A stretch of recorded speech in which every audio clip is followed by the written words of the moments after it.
रहे होंगे। आपकी जानकारी के लिए बता दूं कि आज देश में 80% शिक्षक प्राइवेट क्षेत्र में काम कर रहे हैं और वो शिक्षक 8,000, 55,000, 10,000 रुपए में काम कर रहे हैं और देश के नेता इस देश को विश्व बनाने का हमें सपना दिखा रहे नहीं दिखा रहे। लेकिन आज इस मंच के माध्यम से मैं आप सभी साथियों से पूछना चाहता हूं कि क्या ये देश विश्व बन सकता है क्या? ये देश विश्व बन सकता है क्या?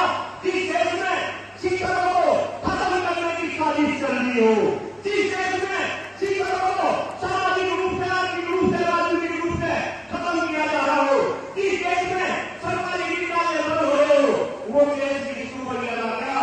अरे हाँ मैं बताओ ना, ये देश विश्व बन जाएगा क्या? अरे कहो इन नेताओं को, ये देश नेताओं के कहने से किसी विश्व नहीं बनेगा। अगर इस देश को कोई विश्व बनाएगा तो वो आप होंगे, वो आप शिक्षक होंगे। जब ये देश पहले विश्व था, याद करो हम विश्व थे, हमारा घर का पूरे विश्व में बचता था, पूरे विश्व से छात्र हमारे देश में पढ़ने के लिए आते थे, तब भी ये देश शिक्षा के घर पर विश्व था। आज इस देश की शिक्षा व्यवस्था बर्बाद कर दिया। अरे भाई कैसी व्यवस्था?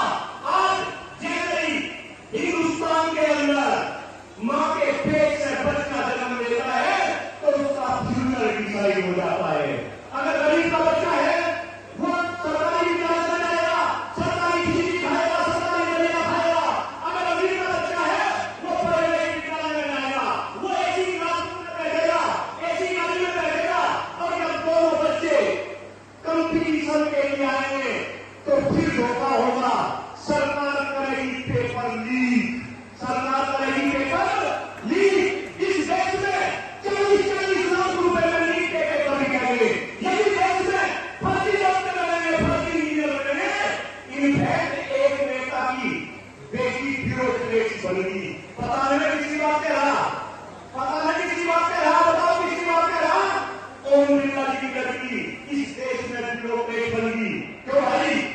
ये शिक्षक समाज खामोश क्यों है? मैं पिछले कई सालों से इस बात को सोच रहा था, क्योंकि आपकी जानकारी के लिए बता दूं और बहुत सारे भाइयों को पता, मैंने 4 साल पहले शिक्षक वर्ग में चुनाव लड़ा और जिनको मुझे लगा मैं तो वही इंजीनियरिंग कॉलेज में कंप्यूटर साइंस में पीएचडी भाई रकम से भी ले रहा। मुझे लगा कि प्राइवेट क्षेत्र में भी कुछ अच्छी सैलरी मिलती होगी, लेकिन चुनाव के बाद मैंने देखा कि इसी का अवस्था काफी कितना बुरा हाल।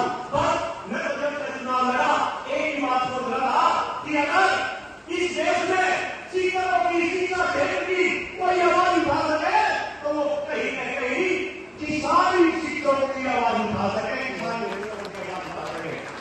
क्योंकि सरकारी क्षेत्र का शिक्षक नहीं हो सकता, प्राइवेट क्षेत्र में शिक्षक सारे हो रहे नहीं हो सकते।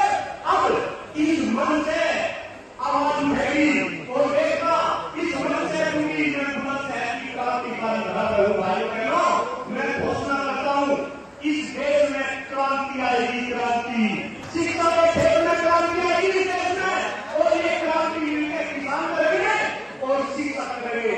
किसानों के साथ क्योंकि किसानों की भाषा है और वैसे अलग अलग सोशल मीडिया टीवी चैनल के माध्यम से आप मेरे को प्रतिदिन सुनते रहते हैं।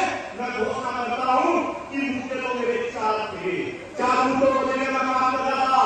शिक्षा का, स्वास्थ्य का, पर्यावरण का, देश की मजबूरी का संज्ञा था। लेकिन आज आदरणीय गुरु जी मेरा मार्गदर्शन कर रहे और इनको ऐसे करता है भाई।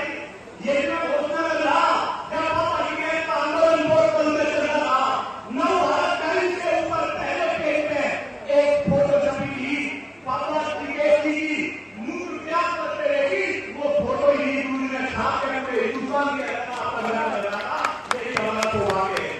इस आशा के साथ बस मैंने घोषणा करा कि डॉक्टर मुरली हमेशा शिक्षा क्षेत्र